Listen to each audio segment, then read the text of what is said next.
आते, सड़कों पे होते और इस सियाह दिन को, इस ब्लैक डे को मना रहे होते। जिस तरीके से ये सिलेक्शंस करवाए गए, हमें सब याद है कि कैसे पाकिस्तान की तारीख में पहली बार 2018 के इलेक्शन में पूरे पाकिस्तान में आपको तीन दिन तक इंतजार करना पड़ा अपना रिजल्ट्स लेने के लिए। हमें सब याद है किस तरीके से ये जो सारे के सारे रिजल्ट्स लेकर आए थे, इनका कोई लीगल स्टैंडिंग नहीं है। और वो इसलिए कि आपका जब वोट काउंट होता है तो हर कैंडिडेट का हक है कि उनका पोलिंग एजेंट्स पोलिंग स्टेशंस में बैठे हो, वो उस काउंट को सुपरवाइज करें। और जैसे आप सबको पता है, पाकिस्तान भर में पोलिंग एजेंट्स को पोलिंग स्टेशन से बाहर निकाला गया था। इस सिलेक्शंस में हमें सब 40 और पाकिस्तानी कौम को ये समझाना कि फॉर्म 45 का क्या अहमियत है, इसमें इमरान खान साहब का अपना बहुत ही बड़ा किरदार है। लेकिन 90% फॉर्म 45 जो उस गायब है, गायब अगर नहीं है तो उसमें पोलिंग एजेंट्स के सिग्नेचर्स नहीं है। अगर पोलिंग एजेंट्स के सिग्नेचर्स नहीं है तो उसका क्या लीगल स्टैंडिंग है?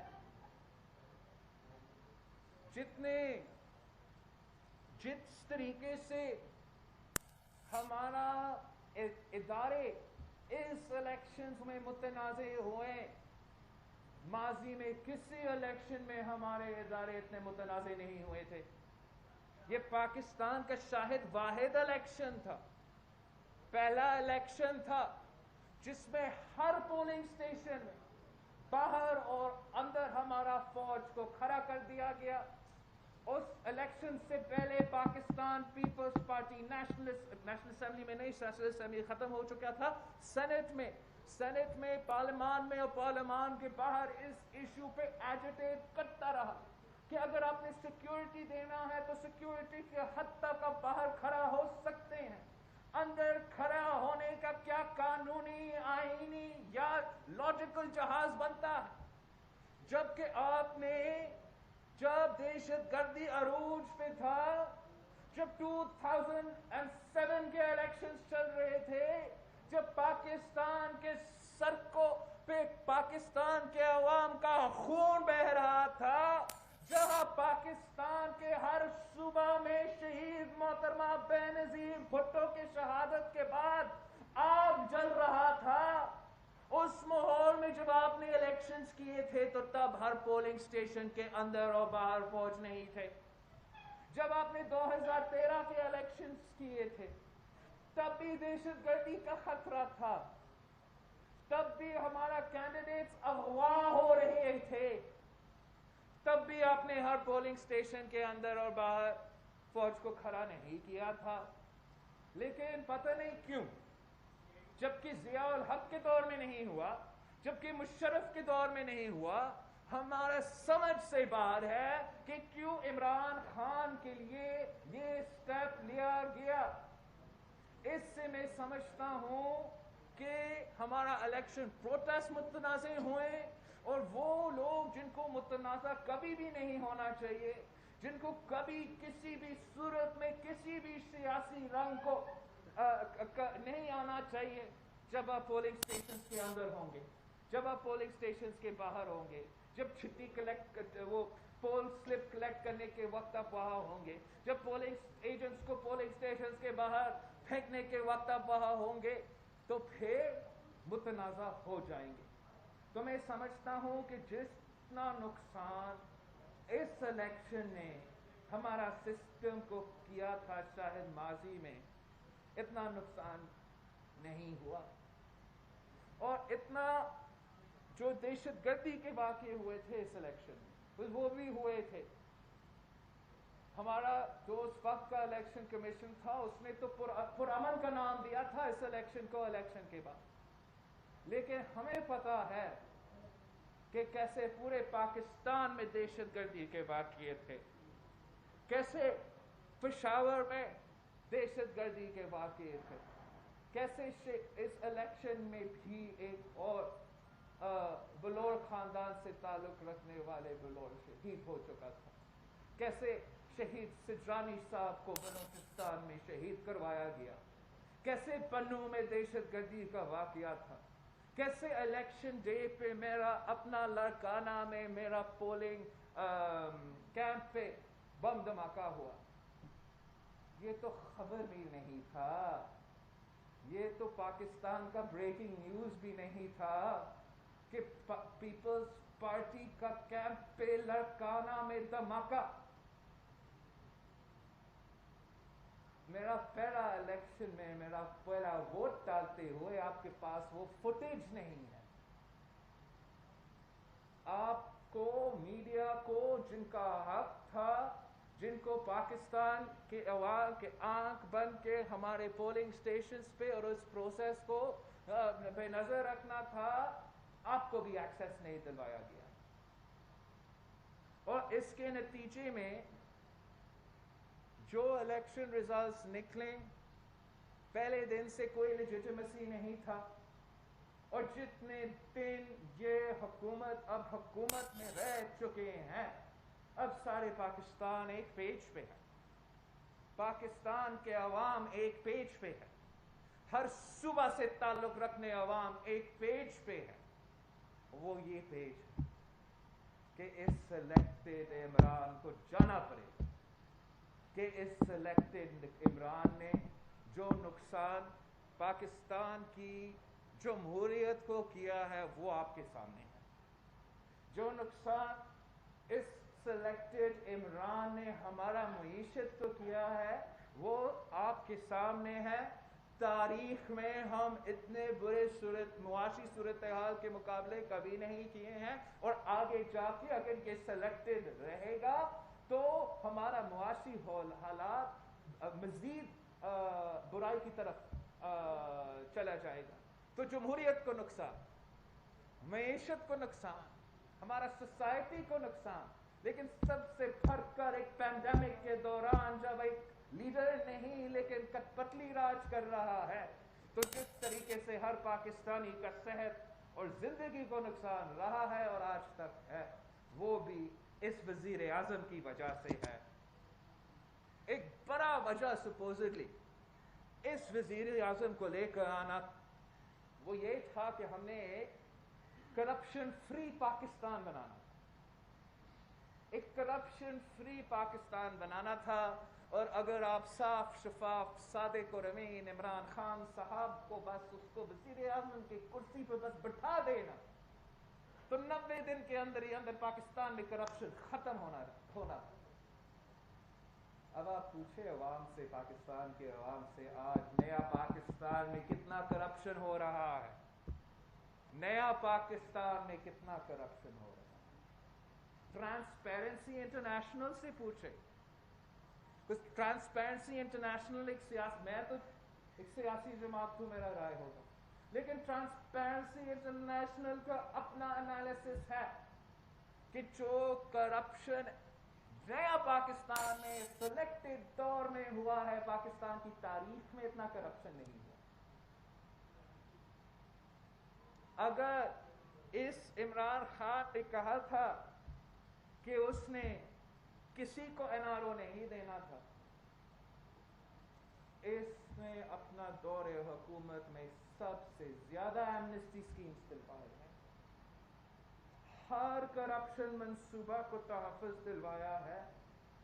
सबसे पहले जो सबसे बड़ा वाइट एलिफेंट है हमारा, वो BRT का जो मंसूबा आज तक मुतनाज़ा है, उसको एनआरओ दिलवाया गया है।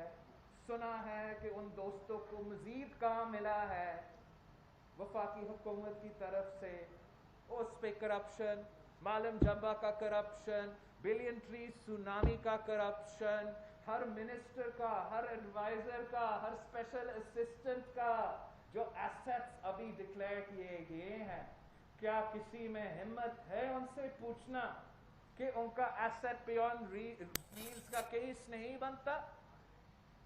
खुर्शीद शाह की तरह पहला गिरफ्तार फिर सवाल पूछना का केस नहीं बनता? इमरान खान साहब ने हर माफिया को एनआरओ दिलवाया, चीनी चोरी में एनआरओ।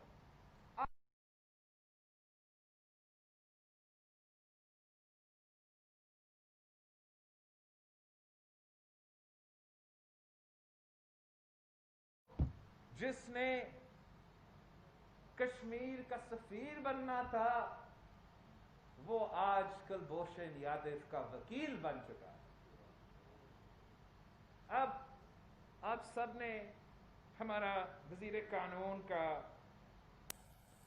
नया शरीफ उद्दीन पीरजादा साहब का नाकाम कोशिश देखा इस ऑर्डिनेंस का जस्टिफिकेशन देना नेशनल असेंबली के फ्लोर। ये कहते हैं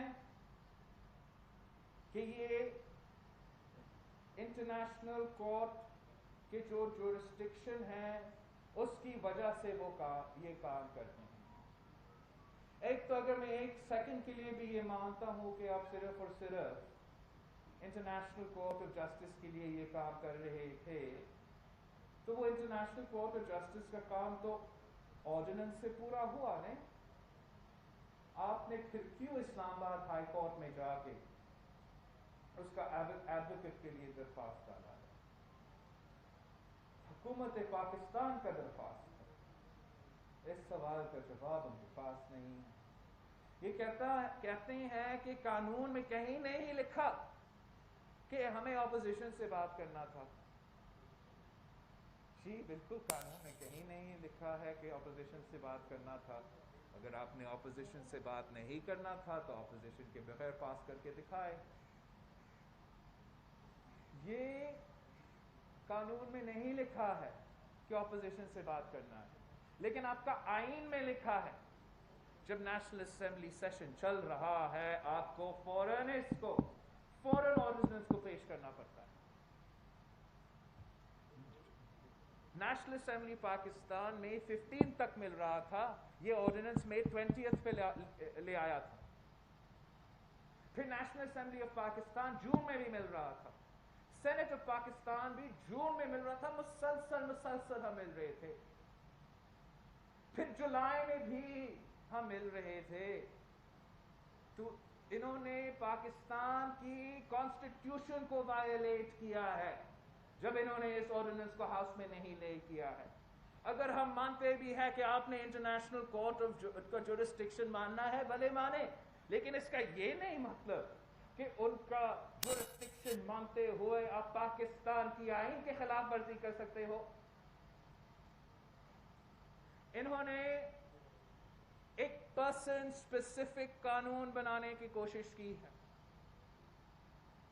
अगर हमसे पहले बात करते, हम उनको समझाते कि पर्सन स्पेसिफिक कानून तो आप बना नहीं सकते हो। हाल ही में सुप्रीम कोर्ट ऑफ पाकिस्तान ने एक कानून जो पिछले हुकूमत ने वाज़े अक्सरियत से पास करवाया था, उस कानून को इस बात पे स्ट्राइक डाउन किया कि पर्सन स्पेसिफिक लेजिस्लेशन नहीं हो सकता। इससे ज्यादा पर्सन स्पेसिफिक लेजिस्लेशन क्या हो सकता है?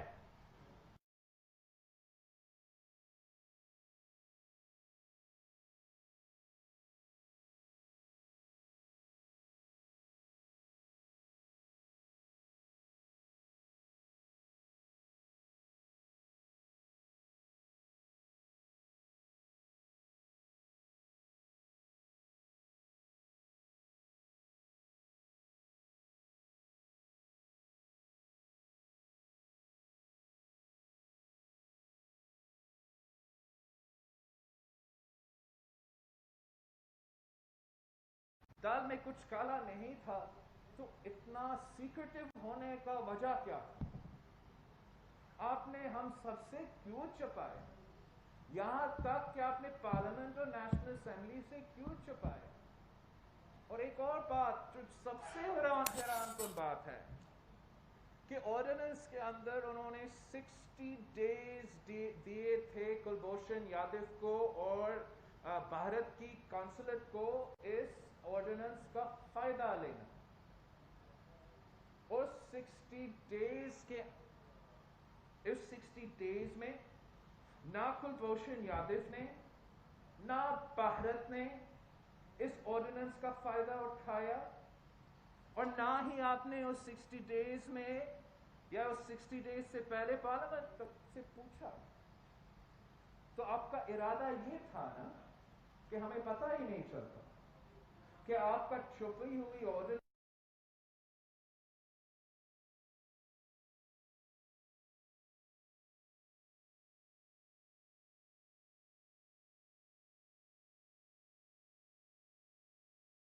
ڈیز کے اندر آپ نے لے کرنا تھا، کام بھی ہو گیا اور ہمیں پتہ بھی نہیں چلتا.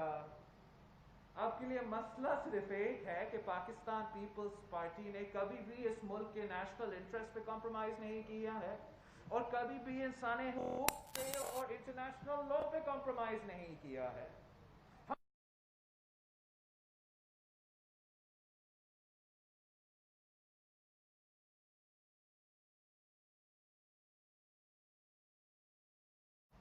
کہ یہ شاید مسئلہ بن جائے گا ہم نیشنل اسمبلی میں لے کر آئے، لیکن کہ حکومت نے پاکستان پیپلز پارٹی سے، میرا جماعت سے، مجھ سے کوئی رابطہ نہیں کیا، کوئی کانٹیکٹ نہیں کیا، نہ ہمارے رائے لینے کے لیے، ہمیں بتانے کے لیے کہ وہ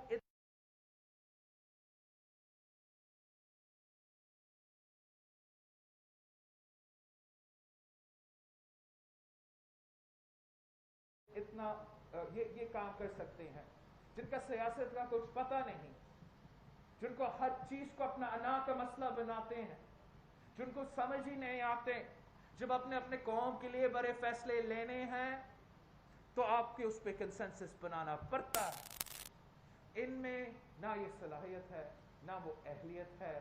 ہر کرائسس کو وہ کیٹاسٹروفی میں تبدیل کر دیتے ہیں، اور جتنا دیر یہ حکومت میں رہے گا پاکستان کا ہر کرائسس سے کیٹاسٹروفی میں تبدیل ہو جائے گا. اب میں جانتا ہوں یہ پریس کانفرنس زیادہ لمبا ہو چکا ہے، لیکن میرے سامنے پی ٹی آئی کا مینیفیسٹو بھی ہے اور میں تھوڑا ٹائم اس پہ دینا چاہ رہا ہوں کہ اس مینیفیسٹو سے چلے، جیسے بھی ہے ویسے بھی ہے، سلیکٹڈ تو ہے لیکن حکومت میں آئے اور ایسے حکومت میں آئے ہیں جیسے کسی اور کو اتنا سپورٹ نہیں ملا ہے ماضی میں. تو ان کا ڈیلیوری بھی سب سے بہتر ہونا چاہیے، سب سے آگے ہونا چاہیے. ہاں کوئی رکاوٹ ہی نہیں. ہر وعدہ پہ پی ٹی آئی حکومت نے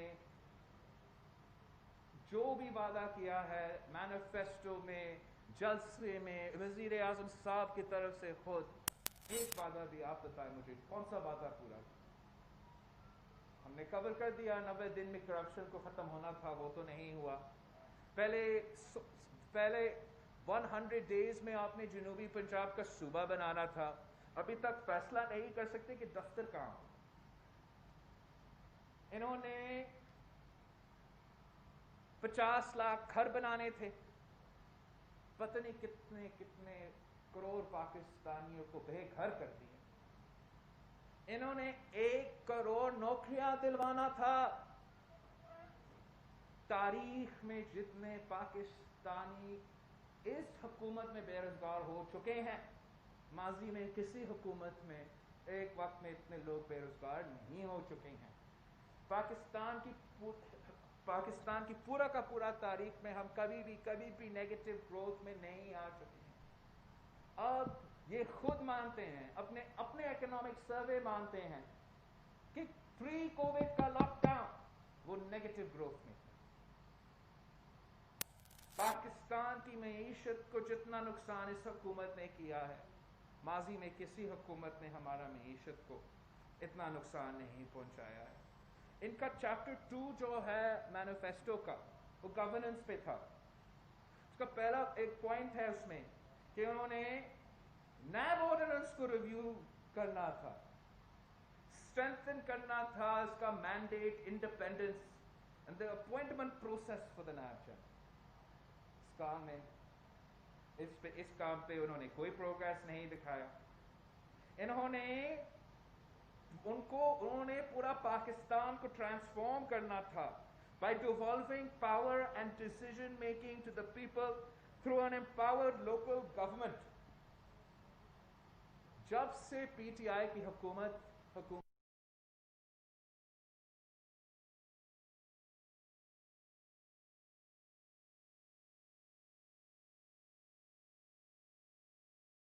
گورنمنٹ کا ان کو مڈ ٹرم مکمل ٹرم بھی پورا کرنے نہیں دیا, اس نظام کو ہٹانا. اور آج تک آپ کا تو لوکل گورنمنٹ کا نظام ہی نہیں ہے, ڈیولوشن اور لوکل ڈیسیجن میکنگ تو دور کی بات ہے.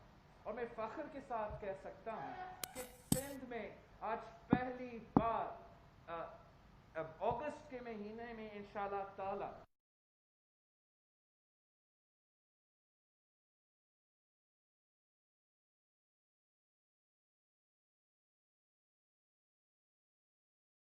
میں فخر سے کہہ سکتا ہوں بہتری کی گنجائش ہوگا میرا لوکل باڈی کا نظام, لیکن میں فخر کے اس کہہ سکتا ہوں کہ میں پاکستان میں واحد وہ صوبہ ہے جہاں میرا لوکل گورنمنٹ اپنا ٹرم مکمل کرے گا.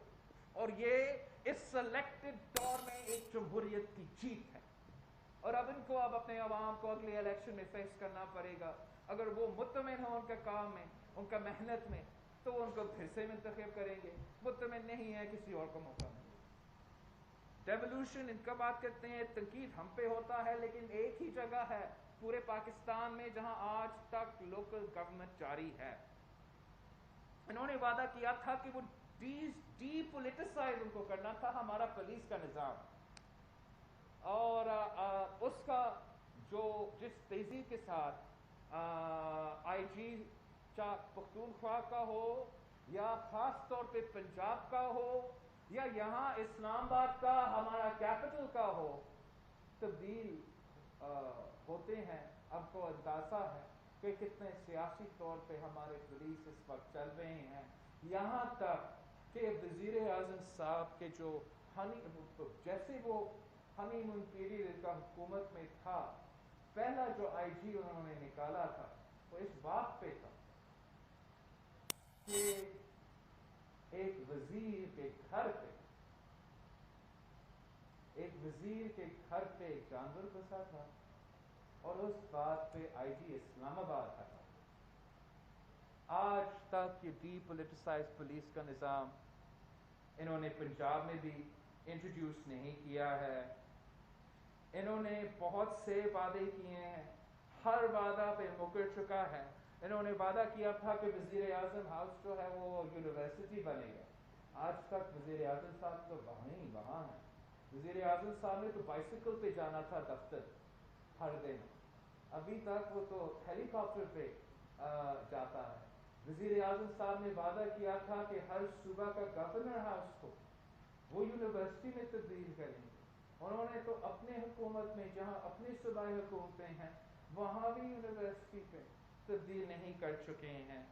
انہوں نے وعدہ کیا تھا کہ وہ ایک رائٹ ٹو انفارمیشن پہ they were going to facilitate a drive through legislative reform for the right to information, the right to service, and we will abolish the culture of secrecy, and we will ensure that all government actions, records, information are open to public scrutiny.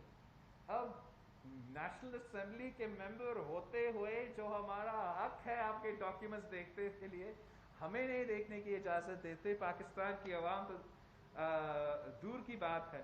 یہ پورا کا پورا list ہے, میں آپ سب کے ساتھ share کروں گا. ہر وعدہ پہ میں نے ان حق کا ہر پیج سے میں I've gone through their manifesto, and ہر جگہ سے, ہر موقف سے, ہر وعدہ سے وہ مکر چکے ہیں. यू टर्न ले चुके हैं, सत्यानाश कर चुके हैं, हमारा जमहूरियत का जनाजा निकाल दिए हैं, हमारा मईशत को तबाह कर चुका है। आज तक यहाँ तक कि हर पाकिस्तानी का फसल आज खतरा में है, हर पाकिस्तानी का सेहत और जिंदगी खतरा में है। इस सिलेक्शन का जो बोझ है पाकिस्तान के अवाम आज तक उठा रहे हैं। अब हमें फैसला करना है कि हम कब तक इस पे इंसिस्ट करते रहेंगे कि इस सिलेक्टेड को ही रहना है, जो भी हाल हो हमारा मुल्क का, जो भी हाल हो हमारा फॉरेन पॉलिसी का, जो भी हाल हो हमारा मईशत का। ये फैसला पाकिस्तान की आवाम को लेना पड़ेगा। मतीन हैदर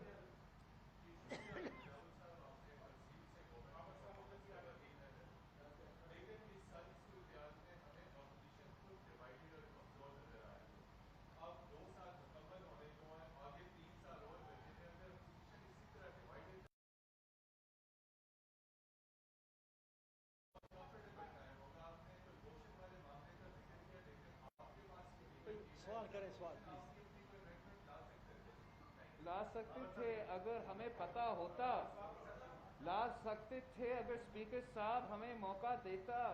आज तक वजीर ने तो वो ऑर्डिनेंस जो है हाउस में पढ़ा भी नहीं। दूर की बात है कि हम उनसे कोई सवाल तो पूछ सके।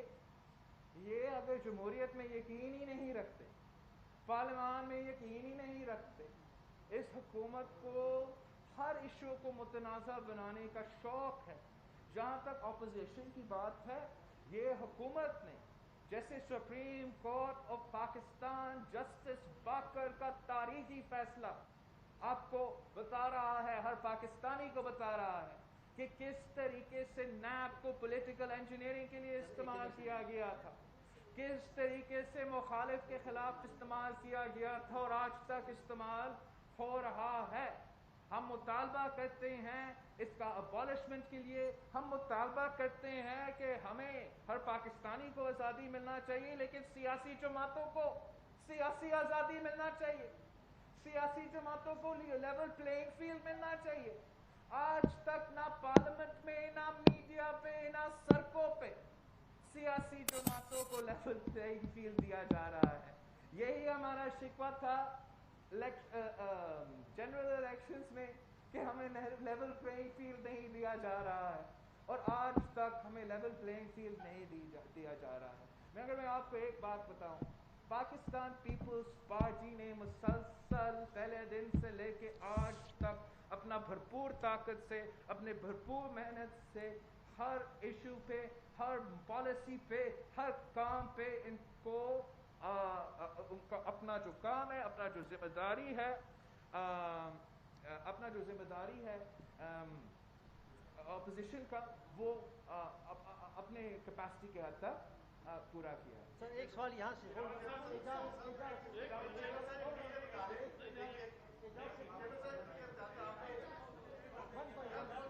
किसको?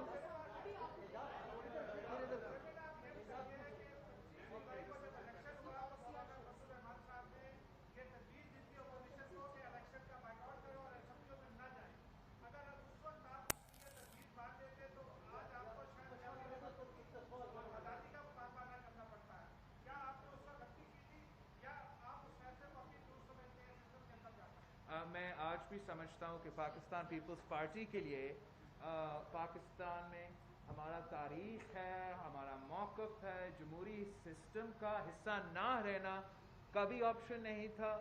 और इस सिस्टम में अगर पाकिस्तान पीपल्स पार्टी इस पार्लियामेंट में नहीं होता, आपको आज तक पता नहीं होता कि ये सिलेक्टेड है, और अभी भी पता नहीं होता कि कुलभूषण यादव के लिए ये क्या काम कर रही हैं। तो जितना भी कम हो, शहीद मोहतरमा बेनज़ीर भुट्टो के साथ 17 सीट्स में वो पार्लियामेंट में थी, मगर मैं उस पार्लियामेंट में बैठी और उसको हुकूमत को हिलने नहीं दिया। और इस नया दौर में जो भी मुश्किलात है वो सो है, लेकिन हम समझते अपना फ़र्ज़ है, अपना काम है अपोजिशन का किरदार अदा करना, वो हम करें। शमशी साहब, शमशी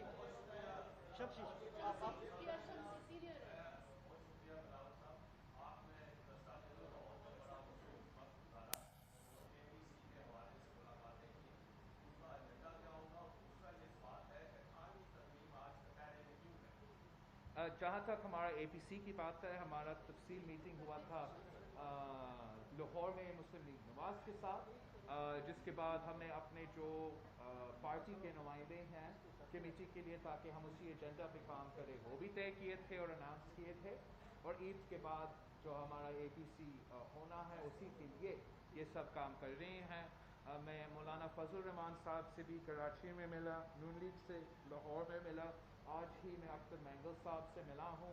वो मुसलसल जो अपोजिशन के जमातें हैं उनसे अपने इंगेजमेंट में इजाफा करने की कोशिश करता रहूँगा। जहाँ तक 18th अमेंडमेंट जो है, मैं नहीं समझता हूँ कि 18th अमेंडमेंट खठेरे में है। उन पे जो जिस ये हुकूमत हमला हमेशा ऑलमोस्ट एवरी डे नाउ या NSC पे ये 18th अमेंडमेंट निकलने की कोशिश कर रहे हैं, लेकिन इसकी वजह से हुकूमत कठेरे में है। और अगर एक आंच भी आता है NSC अवार्ड पे और 18th अमेंडमेंट पे, तो हुकूमत को ही नुकसान होगा। जो नुकसान पाकिस्तान इस वक्त, पाकिस्तान की वफाक इस वक्त नहीं उठा सकते हैं, और उसको फुल फोर्स में रेजिस्ट किया जाएगा। अब इस साइड से शाकिर इस साइड से लेंगे, एंड देन शाकिर। शाकिर इसके बाद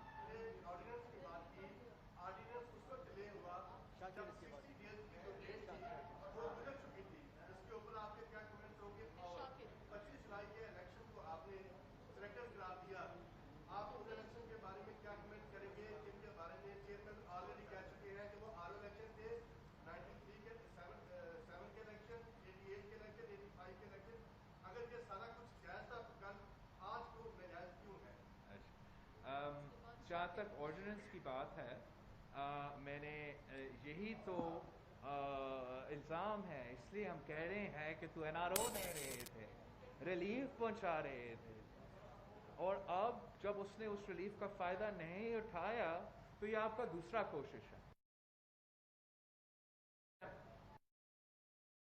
नेशनल असेंबली, आई थिंक यही, जहाँ तक इलेक्शंस की बात है, इस इलेक्शंस में जो हुआ, जिस तरीके से हुआ, उस पे हमारा जिस तरीके से मैं समझता हूँ वो फ़र्क है, मैंने उस पर भी बात किया। लेकिन ये भी एक वाज़े डिफरेंस है पाकिस्तान पीपल्स पार्टी के मौक़िफ़ पे और दूसरे के मौक़िफ़ पे, कि हम समझते हैं कि ये मुसलसल जो एक मैनिपुलेशन रहा है हमारा इलेक्शन में, चाहे वो 1988 में शहीद मोहतरमा बेनज़ीर भुट्टो को IGI की सूरत में, या 97 में, या 2002 में, जब हमने 2008 में इलेक्शन जीत के हुकूमत बना रहे थे, उस वक्त भी हमने कहा हम ये इलेक्शन रिजल्ट्स अंडर प्रोटेस्ट मान रहे हैं, कुछ हमें पता था किस तरीके से उस इलेक्शन में हमारे खिलाफ धांधली हुआ था। 2013 में हमने सबसे पहले इस इलेक्शन पे बात की थी, और 2018 में आपके सामने हमारा मौक़िफ़ है, लेकिन हमने हमेशा कोशिश किया इस निज़ाम में बेहतरी लाने के लिए। आज जो हमने पिछले इलेक्शन रिफॉर्म्स में इश्यूज एड्रेस किए हैं, अनफॉर्चुनेटली नया इश्यूज खड़े हुए हैं जिसको हमें भी अब एड्रेस करना पड़ेगा। Shakir सुनेंगी, Shakir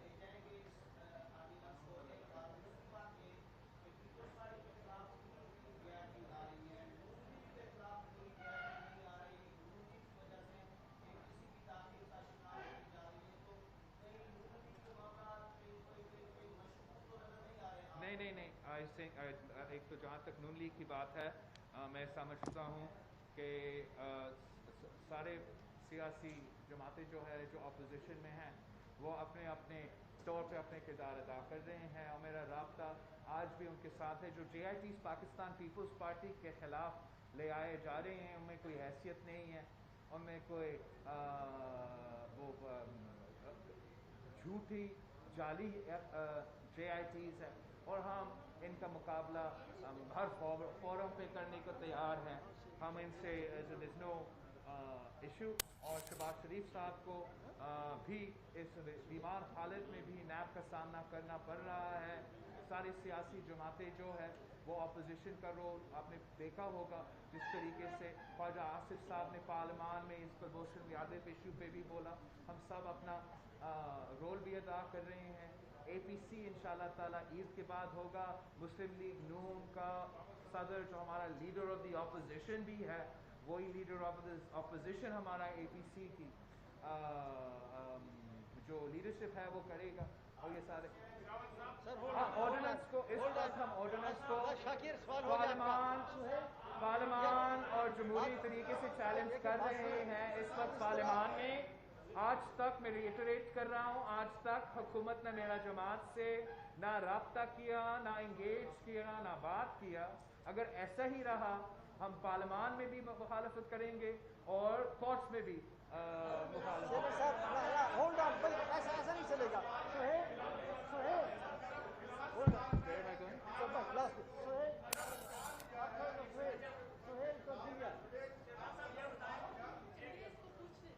Yeah, please, Nafisa, I'm answering. Nafisa, can you put your hand down?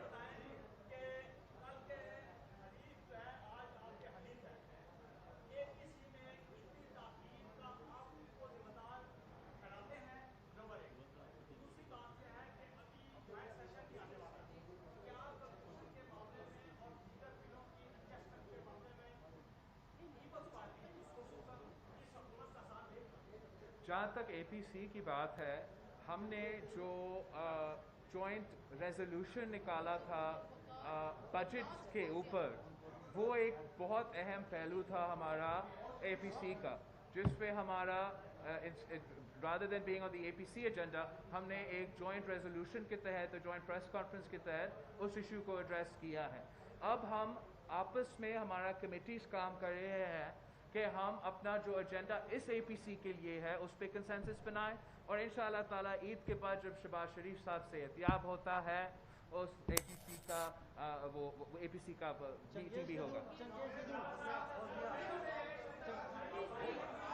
इसके बाद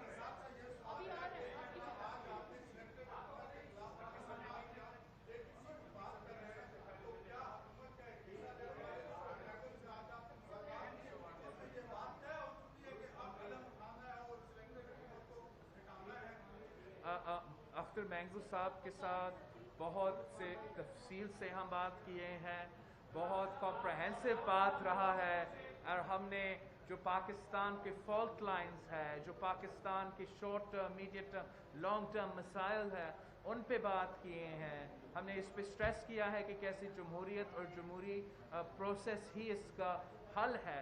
जब शहबाज शरीफ साहब ये ईद के बाद सेहतियाब हो जाता है तो लीडर ऑफ द अपोजिशन से मैं दरख्वास्त करूँगा कि जो हमारे जमातें हैं अपोजिशन में, हम सबको ऑफिशियली इंगेज करना चाहिए मैंगल साहब से कि वो ऑफिशियली अपोजिशन का हिस्सा बने। लेडी फौजिया सर आपकी फौजिया खातून खातून को मौका दें। मैडम आप एक लेडी को मौका दे दे, Fauzia and then after that you.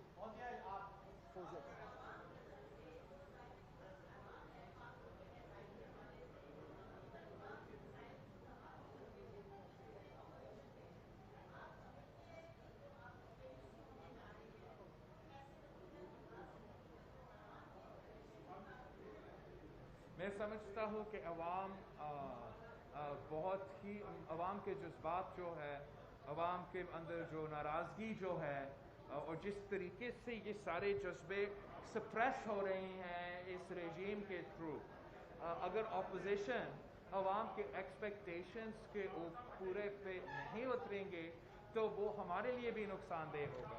और मैं समझता कि जमहूरी जमातें को इन इमोशंस को, आवाम के जज्बा को जमहूरी तरीके से चैनल करना चाहिए, जो जमहूरी तरीके से हमारा सिस्टम के अंदर रहकर उनका मसाइल हल निकालने की कोशिश करना चाहिए। वरना अगर हम ये काम हमसे नहीं होता तो ये हमारा हाथ से काम निकल जाएगा।